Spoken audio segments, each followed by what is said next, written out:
pessoal, aqui é Roberto Redondano para o Express Batera, trazendo hoje, diretamente do seu luxuoso apartamentinho em Los Angeles, Aquiles Priester. Tudo jóia, Aquiles? Tudo bem, pô, as pessoas estão usando isso muito contra mim, cara. virou mania nacional de qualquer lugar. Onde eu passo, a galera fala, hoje eu saí do meu apartamentinho do bairro tal, saí do meu apartamentinho. Foi legal porque a galera comprou essa ideia de começar a prestigiar a música ao vivo. Isso é muito importante. E muito tá legal. funcionando, né? Pra caralho. Eu vi caralho. que, às vezes quando você estava falando, até lá atrás, dos shows do Hangar, tudo também, a galera começou a ir pro show, tá? Então, aquela tour do Hangar, ela só aconteceu porque a galera que ia nos meus workshops, eles queriam ver a banda tocando aquelas músicas, entendeu? Então foi bem legal, eu falei, tá, olha a quantidade de gente que tem aqui hoje. Se o Hangar vier, vai precisar de um pouco mais. Vocês vêm e vocês, sei lá, traz mais um amigo e tal. Sim, a gente vai vir. Então a tour foi legal por causa disso. Parece porque a galera se comprometeu. Então, parece que faltava o cara entender, né? É. Na hora que você falou, por mais que você tenha falado, às vezes, meio dando uma bronca na galera e tal, mas parece que entendeu mesmo, né? Tem que ir lá, tem que ver mesmo o show. Como as pessoas sempre falam, né? Pô, eu nunca sei quando você tá falando sério ou não. E isso é muito bom, porque isso me ajuda bastante. Legal. Nas negociações também. E tá aqui chegando o novo DVD, All Access to Aquiles Priester Drumming. E aí, Isso aí. o Blu-ray, qual que é a onda dele? Aliás, abrindo um parênteses, nós assistimos aqui na empresa e até estávamos debatendo que tá legal também, é muito mais legal do que os outros. A gente já viu todos os seus DVDs que saíram antes, tudo. A gente sente muito o lance, de repente, você me fala se tem a ver ou não, de talvez um feeling diferente, não sei se tem um Aquiles Priester mais feliz ali tocando, mas a gente sentiu uma diferença muito grande, tecnicamente falando mesmo, tocando para os outros. E aí? Explica pra gente. É que a preparação foi muito brutal, né? Porque eu fiquei tipo 3 meses me preparando para isso. Então assim, tinham músicas do Hangar para gravar, tinham músicas do Nocturnal e tinha também algumas músicas novas do Edu Falaschi. Então o material tinha muita semicolcheia rápida nos bumbos. Então, e a gente fez tudo em somente 3 dias. Isso era tipo uma loucura, né? Pô, a gente gravou 17 músicas, a gente fez todos os tips, né, dos exercícios de cada música, a gente fez toda a parte do making off, as entrevistas, ou seja, tudo que está dentro desse DVD, que são quase 4 horas de material. Pois é, ele é bem 4 longo, horas né? e meia, Coisa pra caramba nele. Então, tipo, e a gente gravou, a gente tinha somente o final de semana e a gente gravou ele em Los Angeles, dentro da Harman Experience, que é um lugar incrível, muito foda, que tem um equipamento, né, que eu nunca tinha tido em qualquer outra produção minha. Então, o Júnior Carelli e o Rudy Ramos, que foram os diretores, falaram, cara, esse aqui vai ser o melhor, naquela época a gente falava ainda, o melhor DVD de bateria da história, porque assim, nunca ninguém ia ter bala de produzir, botar tanta grana para ter um cenário daquele. Foi aí que a gente decidiu fazer em Blu-ray, né? E aí no comando do som eu tive o Adair Dolfenbach, que é um grande amigo meu e que tá comigo há mais de 10 anos, então o cara sabe meu som. E ele mesmo falou assim, cara, tipo assim, eu nunca vi você tocando com tamanha fluência, porque assim, eu queria dar essa sensação de tocar num take inteiro mesmo. Então, logicamente, eu acho que eu não tive nenhuma música que foi realmente em um take inteiro, mas assim, eu só parava quando eu errava, né? Ou então, se de repente eu estava fazendo alguma coisa de improviso e naquela hora, na hora que eu fui bater o prato, ele estava se mexendo e o som não saiu cheio. Então, todas as músicas foram um take só, diferentemente dos outros DVDs meus, que eu sempre fazia 2 takes de cada música, entendeu? E aí escolhi a melhor parte do áudio e a melhor parte do vídeo. Dessa vez não. Tá. É brutal mesmo. Você tá vendo a música completa ali do jeito que você gravou ou seja, na hora. eu ia, se eu errasse no meio, eu pegava daquela parte em diante e não ouvia, nem ouvia mais o que eu fiz. Quem me dava o ok era o Adair, né? E foi um pouco diferente da forma como eu toco geralmente, porque eu tenho, né, um monitor atrás de mim, um side fill, com a música junto. Então eu escuto aquilo no meu fone in-ear e eu escuto um pouco do som de trás. Mas aí o Adair falou assim, não, atrás, se você quiser eu deixo você usar um pouquinho de sub de bumbo. que eu falei assim, cara, eu preciso me sentir como se eu estivesse tocando ao vivo. E ao vivo eu tenho um som de bumbo muito forte, porque é uma forma de você ouvir tudo que você toca e aquilo te mostra se você está sendo preciso ou não. Nos fones mesmo, eu tenho somente os triggers, né, que são os que você consegue ouvir bem, se você está sendo bem preciso, mas o punch vem do sub.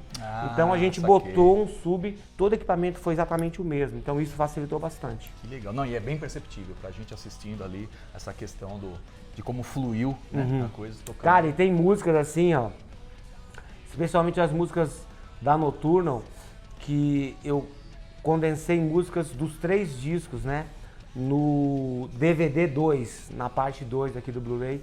Cara, assim, eu me ferrei tanto pra tocar aquelas músicas em um take só, porque eu e o Thiago, quando a gente estava gravando essas músicas, a gente definia os arranjos meio juntos ali na hora. Então, muita música, ele falava, Aquiles, agora tem 16 compassos que você pode fazer o que você quiser, que depois a gente cola a guitarra em você. Então, eu pirava num monte de coisas, naqueles 16 compassos, me concentrava naquilo, porque tudo que eu tinha feito antes já estava bom. E tudo que eu ia fazer depois, eu não precisava me preocupar. Na hora que chegou, quer ver, ó, essa música aqui, ó, a Zombies, The Holy Trinity, isso aqui é o maior pesadelo de baterista do mundo, assim. Pelo menos pra eu tocar isso num take só, foi muito foda. Então, por isso que eu pratiquei bastante, assim. E, cara, eu passava de 4 a 6 horas dentro do meu apartamentinho de Copacabana, lá em LA, praticando pra caralho. Porque eu tava mostrando também, foi uma coisa muito legal, através das redes sociais, a galera me via praticando todos os dias. E eu ficava postando vídeo mostrando as partes, né? Então todo mundo já sabia o que vinha. Então por isso que esse Blu-ray foi a maior pré-venda da história na Freenode e na Die Hard, batendo os meus próprios materiais que eu tinha lançado antes, porque assim, foi uma produção em conjunto com meus fãs. Eu ia mostrando para eles todo dia a dia, legal. entendeu? Fazendo. Então, lá na Harman também, foram 3 dias. No primeiro dia a gente ficou do meio-dia às 10 da noite só montando, tirando o som, alinhando, né, a iluminação. Então, nossa, a iluminação desse DVD é um absurdo. E aí, em termos de custo, por que eu falo assim que ninguém faria um material desse? Porque é uma produção hollywoodiana, né? A gente estava em Hollywood, entendeu? Literalmente, é. Aí eu cheguei pro Júnior Carelli, que estava indo lá fazer um trabalho para Netflix, falei, cara, se a gente fosse locar um espaço como esse, com essa iluminação, com todo o sistema de som que tem aqui dentro, com tudo de áudio que a gente está usando, quanto é que a gente ia gastar? Ele falou assim, por dia, perto de 50 a 60 mil dólares. Então a gente usou 3 dias, então aí já foram perto de 180 mil dólares. Então eu posso dizer aqui abertamente no canal Express Batera que eu tenho um Blu-ray de quase 600 mil reais. E agora mudando de assunto, todos os bateras que a gente traz aqui para bater um papo, a gente sempre pede uma dica, clarear ali a cabeça dos bateristas, uma ideia. E no seu último work aqui em São Paulo, você falou um negócio que eu achei muito legal, que foi aquela questão que você estava explicando para a galera de se preparar, ir para frente. Por quê? Qual foi a parte do work que me chamou a atenção? Quando você falou, assim como o cara que trabalha no telemarketing e tem dia, ou outra profissão, tem dia que tá de saco cheio, fala, vou ter que trabalhar hoje, não aguento. Por mais lindo que seja tocar a bateria, ser um profissional, tem dias que você também pode acordar nessa onda. Você falou alguma coisa mais ou menos. E depois batendo um papo com os bateristas na saída lá, foi uma coisa que chamou a atenção de vários, assim, pô, nunca parei pra pensar por esse lado. O que você pode falar pros bateras baseado nisso, pro cara se preparar, entender como que é a vida profissional mesmo do batera? Eu acho que o mais importante é você parar de pensar que isso é diversão e que música é brincadeira e que música é coisa de vagabundo, entendeu? Que você não tem que se dedicar para aquilo. Você tem que pensar o seguinte, tipo, especialmente eu, que sou um cara que vivo só de música há 18 anos, e se você for olhar a quantidade de produtos que eu tenho lançados, os produtos premiados, a quantidade de capas de revistas, né, livros, tudo isso aí, é muita coisa para somente 18 anos. Então, assim, eu costumo falar assim que eu penso no Aquiles Priester 24 horas por dia, entendeu? E com esse negócio da aproximação dos fãs através das redes sociais, às vezes quando eu não posto um story em um dia, as pessoas escrevem, tá tudo bem? Tá acontecendo alguma coisa? Porque, porra, eles fazem parte já da minha vida, né? Assim como eu faço parte da vida deles. Eles precisam saber o que está acontecendo todos os dias. Cara, e vou te falar, tem dias que eu não tô com um saco de, tipo, tirar o óculos e falar as coisas que as pessoas querem que eu fale, entendeu? Mas eu sei a importância daquilo, então eu espero em algum momento da vida, daquele dia, seja dentro do carro ou até ainda em supermercado, mostrando um pouco da realidade. Apesar de eu ter esse lado técnico de bicho tocando, de querer ser o mais preciso possível quando eu toco, também tem o lado humano, que às vezes você simplesmente acorda e fala assim, puta que bosta, eu tenho que praticar hoje, entendeu? E é verdade, tipo assim, eu não vou falar assim que todos os dias eu quero tocar.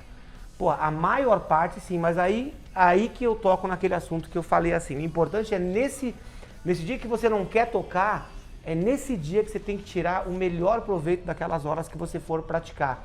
Porque senão, né, a gente sempre fica com a última impressão do que a gente fez no dia anterior.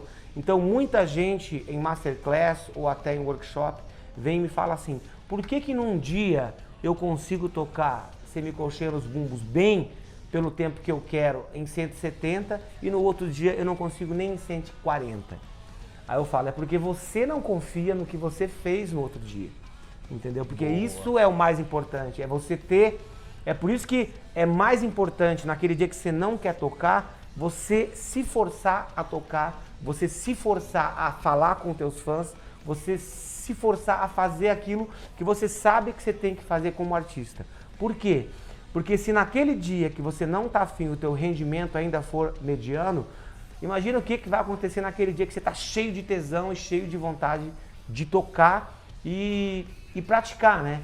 Porque, cara, você entrar dentro da tua sala de prática é uma grande lição de humildade. Se você for pensar assim, na quantidade de horas que eu passei dentro de uma sala de prática nesses últimos 18 anos, a quantidade de horas que eu passei me aquecendo antes do show, a quantidade de horas que eu passei praticando para gravar, a quantidade de horas que eu passei dentro de uma sala gravando, todas essas coisas, eu posso falar tranquilamente que é no mínimo 1/3 da minha vida ou mais que foi dedicado à bateria. Aí um monte de gente fala assim, mas como é que você se motiva? Eu olho para minha própria história, hoje em dia, entendeu? Porque existe uma história já. De onde começou. De onde começou, do que eu fiz e do que eu tenho que fazer todos os dias.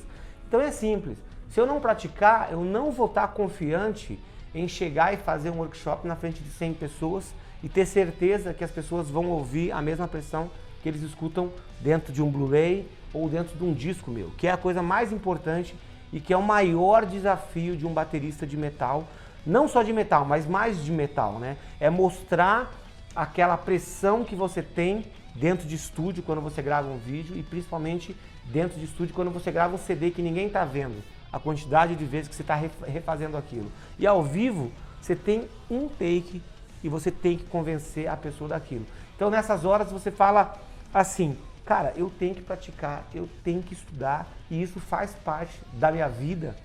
E ó, eu sempre penso assim, né? Isso aqui, isso que eu tenho vivido hoje em dia é um sonho de um Aquiles de 15 anos de idade.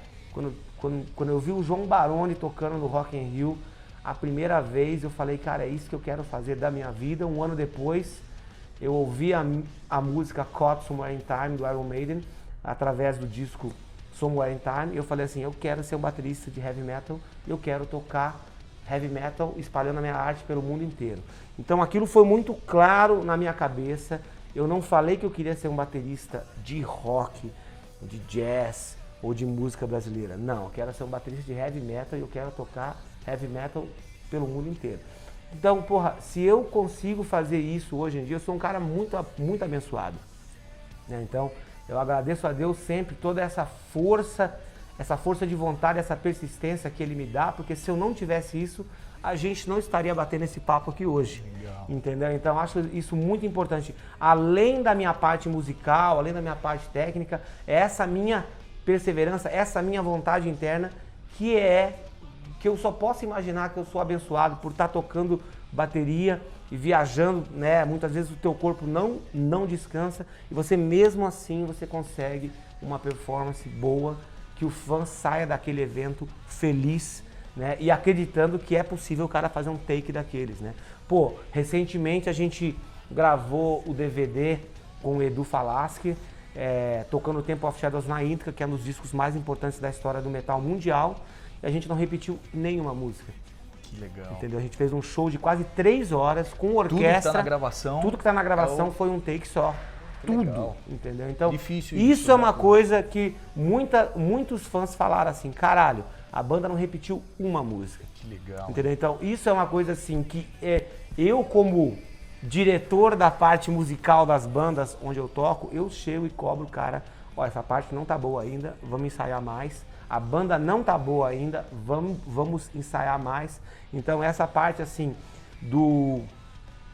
desse perfeccionismo que a gente passa ao vivo muito vem da minha formação, de querer mostrar pro fã ou de querer dar pro fã o melhor show que ele possa ver. Quer dizer, seja lá de trás, seja hoje no seu dia a dia, é muito suor, trabalho, perseverança, é por aí. É por aí. É por aí. Pra cima. Eu até dei um toque, né? Pô, tem muitos filmes que são muito inspiradores, né? Tipo assim, todas as vezes eu tenho, como eu sou um cara muito metódico, assim, eu tenho uma forma de trabalho que eu sempre faço quando eu vou me preparar para alguma coisa, né? Agora que eu vou voltar, agora que eu tô finalizando essa tour, eu vou me preparar para uma outra turnê que são os festivais de verão de uma banda que você gosta muito. Muito, né? Wasp. E aí assim, antes de começar esse processo de começar a ouvir as músicas de novo, a ensaiar, eu não vou direto pra dentro da sala e já quero começar a tocar as músicas. Não, primeiro eu escuto pra caralho no carro, eu escuto enquanto eu corro, eu escuto no meu dia, porque é deixar uma a música dentro de você, muito entendeu? bom. Isso é muito importante. Antes de ir pra começar a parte tocar. mecânica. Exatamente. Bom. Então a música você internaliza a música. Aí depois, especialmente se são essas coisas que tocar Angra, né? Tocar hangar, tem a parte técnica da manutenção diária das pernas e das mãos. Que aí eu não vou, mesmo que eu tenha escutado as músicas, mesmo que eu tenha gravado as músicas e mesmo que eu tenha tocado essas músicas 1 milhão de vezes já, eu vou primeiro para a parte técnica e física do condicionamento dos bumbos. Então, tipo assim, antes de eu começar a tocar música, eu vou destruir as minhas pernas de tanto praticar a repetição de semicolcheia em andamentos crescentes. Isso aí, assim, eu nunca faço menos de 10 dias. Só que são 10 dias, parceiro, de 4 horas sem levantar do banquinho, sem pegar o celularzinho para ver se a gatinha mandou aquela fotinho nude que você tá esperando, se tem mensagenzinha de WhatsApp, se você vai curtir pagininha de Facebook, não. São 4 horas que eu tô trabalhando. Então eu escolho 4 horas do meu dia para fazer aquilo. Aí só depois que as minhas pernas estão confiantes, aí eu sei que eu posso tocar qualquer música daquelas, porque eu já toquei por um tempo indeterminado as velocidades de todas aquelas músicas. Então assim, eu não tenho dúvida, eu vou e toco, entendeu? Porque isso é o que muita gente me fala assim, cara, às vezes assim, eu tenho medo de ouvir o bumbo que eu tô tocando. Então, porra, às vezes o monitor atrás ele me assusta. Isso é falta de confiança porque você não praticou antes. Entendeu? Então assim, não deixa pra descobrir na hora, exatamente. Né? Cara, e esse negócio das pernas, tipo assim, num dia você tá super bem e no outro dia as tuas pernas estão podres, é uma coisa que você tem que lidar com isso na tua cabeça. Boa. E não no corpo. Entendeu? Porque assim, quando você tá cansado, se a tua mente estiver saudável e se a tua mente souber que você é capaz de fazer aquilo, você vai fazer. No momento que a tua mente fraquejar, você já não fez. É a mesma coisa do que aquela parte do show, que o cara fala assim, puta, lá tá vindo aquela parte da música. É agora que eu vou. Será que vai hoje? já não vai. Já ficou para trás. Essa contagem regressiva, esse desespero. Porque a tua cabeça não tá preparada. Por quê? Porque você não preparou. Então, cara, a vida do músico é repetição, repetição, repetição, repetição. Entendeu? Então, assim, logicamente que tem tipos de músico. Tem um monte de músico que é muito bom em improvisar, que é mais a onda da galera que toca fusion, jazz, né? Música brasileira, tal. No metal, cara, especialmente os fãs de power metal, o cara quer ver se você consegue o que tá no disco. O cara presta atenção, entendeu? nota a nota, né? Então ele fala assim, pô, o ride tá igualzinho, tá exatamente lá, os bumbos estão iguais ainda. Dá um splash diferente pra ver, né? Exatamente. Olha lá. Assim. Agora, o pior do fã do metal é assim, ó, é quando você muda uma parte pra menos. Aí ele fica puto, que ele fala assim, ele já não aguenta mais tocar. Pronto, aí amanhã tá ele na rede social. Na rede social, pegando aquela parte. O que o fã de metal gosta é, aquela parte já era desgraçada e ele deixou mais desgraçada ao vivo. Tá mais difícil de tocar. Isso aí ele gosta. Ou seja, o fã de metal gosta de ver o sangue jorrando no talo. E é isso que a gente dá pra ele. A gente dá pra ele o que ele quer. Que ele está aguardando. É. Planos futuros agora? Amanhã você tá voltando? Amanhã eu tô. Exatamente. Aí eu vou ter 4 dias de folga e depois eu começo a preparação, que vai ser exatamente um mês para esses festivais de verão com o Wasp. E cara, o Wasp é uma banda muito, muito séria.